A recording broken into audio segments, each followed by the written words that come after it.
Let's get a quick belly shot. Can y'all see it? I think I'm almost 30. Lord, I don't know. I'm either 34 weeks, almost 34 weeks, or 35 weeks. I can't remember. Look at that belly.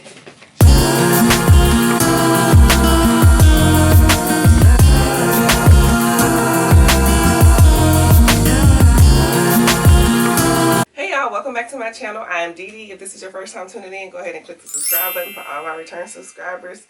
Thank you guys so much. Okay, so I have been compiling like a list of pregnancy videos that I want to put out because I have been getting a lot of questions about, you know, being pregnant in your 40s, how I got pregnant, what supplements I took, and all of that. So I'm going to try to get these videos out as fast as I can, but I can't make no promises.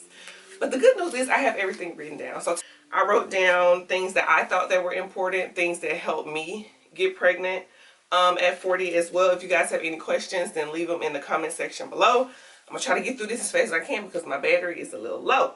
Okay, so the first thing I'll say is start your prenatal vitamins as soon as possible. And what I mean by that is you can get any type of prenatal that you want. Try to get a prenatal vitamin that has DHA in it. Also, please go ahead and start an iron supplement and a vitamin D supplement. Now, me being a black woman, I know for black women especially, we are prone to be vitamin D and iron deficient. So when I went and got my labs done, I was very low in both of them. And both of those can cause infertility or make it harder for you to get pregnant, you know, like whenever you're trying. So prenatal vitamin, iron pill, and vitamin D, you can go ahead and take those now without even seeing a doctor. So I would say start those vitamins as soon as possible. The second thing I would say is start being more active. So I have, I don't want to say my job is stressful. I'll just say that I work a lot of hours. I have a 4-year-old. My son just turned 4 like a couple weeks ago. So I have a 4-year-old. So I have like a busy life. Now I can say that I have been trying to get pregnant for years without any success. It could have been stress. It could have been a lot of different things added on to the underlying problem that I had with my fertility. But whenever I started being more active, I feel like that also helped because before I wasn't doing as much activities or exercise, and then I said, you know what, forget it. Like, I didn't really think I could get pregnant anymore, and I got more active. Now, when I'm saying more active, I'm not saying you have to go to the gym, run on a treadmill, do weights and all of that. You can walk 30 minutes a day. You know, even if it's not 30 minutes a day, you could commit to walking maybe 3 or 4 times per week around the neighborhood, in a park or whatever. But I would just say get more active. For me, I really enjoy doing jump rope. So I would do jump rope. Like I started jumping rope like maybe once or twice a week. And y'all, whew, child, it was hard getting there. I had gained weight. I've gained weight. This was before the pregnancy. It was hard getting my body up. But once I got it down, like I looked forward to doing jump rope every day. So that's what I did. I would jump rope like maybe 5 times a week. So exercising, getting the heart pumping, I feel like that is really like a key factor in your fertility as well. The third thing, again, is something that you can do on your own without a doctor, is buy an ovulation kit. So I purchased the ovulation kit on Amazon. For me, I was taking my ovulation kit every month, and I was, according to the kit, I was ovulating every month. When I went to see my regular OBGYN, that was another thing. They prescribed Clomid for me, which helps you ovulate, even though I was already ovulating. But I would go in and get a blood test. I did that for like 5 or 6 months to make sure I was ovulating. So get an ovulation kit. Because if you're not ovulating, then again, that's something that you want to speak to your OBGYN about. They can refer you to a fertility specialist, or you can find your own fertility specialist. But the ovulation kit, I have even recommended people get ovulation kits that were trying to have kids. And really, that's all they needed. They just needed to know when they were most fertile in order to try to get pregnant. And they end up getting pregnant. So they didn't have any fertility issues. They pretty much was just having sex at the wrong time during the month. So purchase an ovulation kit. Ovulation kits are not expensive. And a lot of the ones on Amazon, I mean, they give you like, I don't know, 60 strips, 90 strips, 100 strips, whatever. But it's a lot that you get for your money. So get an ovulation kit so that you can predict when your most fertile days are, so that you and your significant other, husband, spouse, whatever, y'all can start practicing around those days. Because if you don't ovulate, you have to ovulate in order to have a chance to get pregnant. When you ovulate, that's when your eggs are released.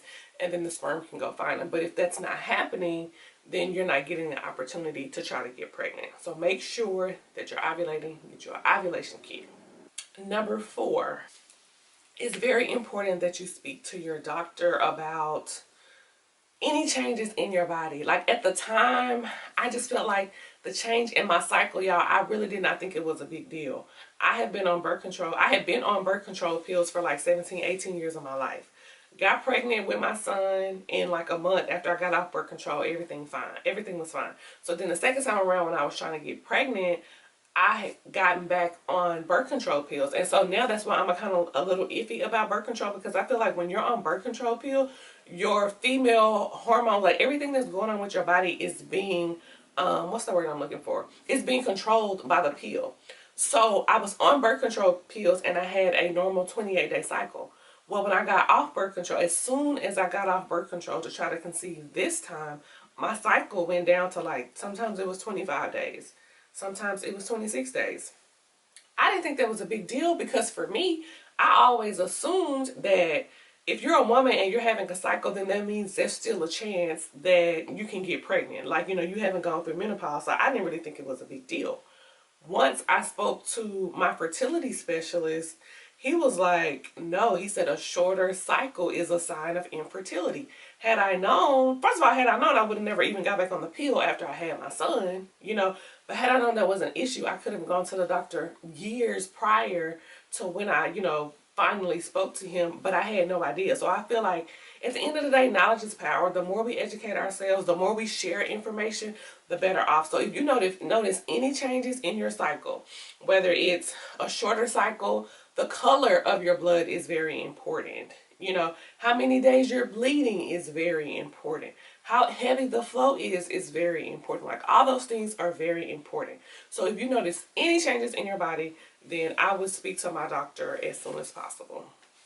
Okay, the next one is, I would say, get your AMH checked. Now, I don't want to mispronounce the word. Let me see what it is. It's the anti-Müllerian hormone. It's a simple blood draw. This test was not administered at my regular OBGYN, so I don't know if your regular OBGYN can do the blood work or not. It sounds like a simple test that they can run, but I don't know if there's something that they don't do, and then they just say, hey, find a fertility specialist and they can do it. But yeah, it's just like you're just going to let them draw a little bit of your blood and they can check it. Your AMH is a depiction of your ovarian reserve.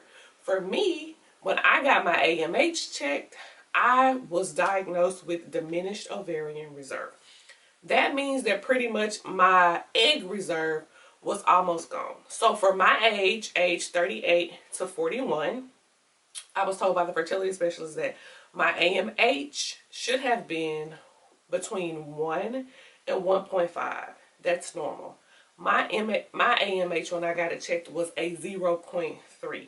And what's crazy is I had absolutely no idea that my eggs were almost gone. As a woman, you're born with all the eggs you'll ever have. And the older you get, then the more, you know, you lose. And also the quality goes down. So for a normal person who every month they're releasing 25, 30 eggs, for me, I may only be releasing 2 eggs. You know, maybe 1 egg. On a good month, maybe 3. But just because I'm releasing those eggs and it's a small number of eggs, it doesn't mean that the quality of the egg is good. Do you get what I'm saying? Because when you're older, of course, the quality of your eggs goes down as well. So I would suggest, if you're a woman over 30 and above, whether you want to have kids or you're on the fence about having kids, I think it is very imperative that you contact your OBGYN and ask them, can you get your AMH checked? And if they say, well, we don't do it here, then find a fertility specialist that will, because I feel like it's really important to know early on what it's going to look like later on in life. You don't want to be 30 and kind of on the fence if you want to have kids, and then 6 years later you meet the man of your dreams, you get married, and you want to have kids, and you find out, hey, your ovarian reserve is pretty much almost gone. Well, had you known at 30, then you could have frozen your eggs. You know, it's just different things that you can do. So get your AMH checked to see if, you know, everything's okay, or like in my case, you have diminished ovarian reserve. Number 6, I think we're on number 6. Number 6, I would say decrease stress. I will say that maybe a year, I can't remember like the exact dates, but I know that there was kind of like a year span where I felt like I was really stressed, like during the pandemic, like trying to work, take care of my son. It was just a lot, excuse me, it was a lot going on. And I feel like had I gotten pregnant during that time, then I don't really know what my life would have looked like, because I was stressed. But decrease stress. Stress is a key factor. I mean, I know we have all these other things that we think about, like when we're trying to get pregnant, but like the doctors say, stress is a silent killer. So if you are stressing at all, try to find something to take your mind off of that and just relax. Do not stress, okay? Number 7. So number 7 is something that I'm sure people say all the time as well. I'm just going to go ahead and say it.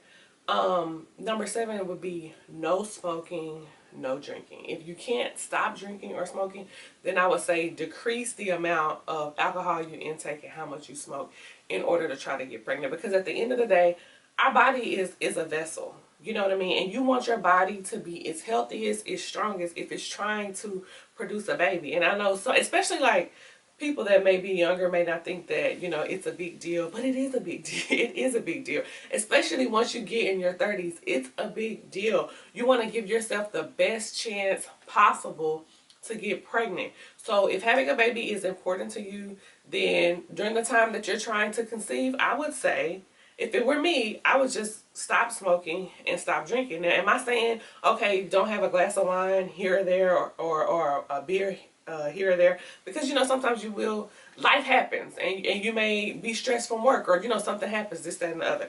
I'm not talking about occasional drinking or like doing it for special events or something like that. I'm talking about if you do it on a regular basis, then I would stop drinking and stop smoking during this period of time, again, so your body can be its healthiest. Okay, let me see. I think that's it, y'all. So how many was that? Was that 7, 8? I don't know. I feel like I went over everything that I wanted to go over. I hope I wasn't talking too fast, but I was trying to get as much information out as I could before my camera went off. But yeah, so those are my tips for getting pregnant in your 40s. I'm sure there are other videos out there you can watch. Or again, speak to your OBGYN, talk to other people who have gotten pregnant later on in life. I just want to say, if you did click on this video because you are trying to conceive, many, many blessings. I wish you luck. I feel like at the end of the day, God has the last say. I didn't think that I could have children anymore, and I had tried other things. I'll do another video on that, trying to conceive, and those procedures did not work, and I ended up getting pregnant naturally. So God is good. I'm really excited. So if you guys have any questions about anything I mentioned in the video, then again, leave the comments below. If you made it this far, give this video a thumbs up. It really helps my channel. I really appreciate it. Be on the lookout for more pregnancy videos. So until next time, talk to you guys later. Bye.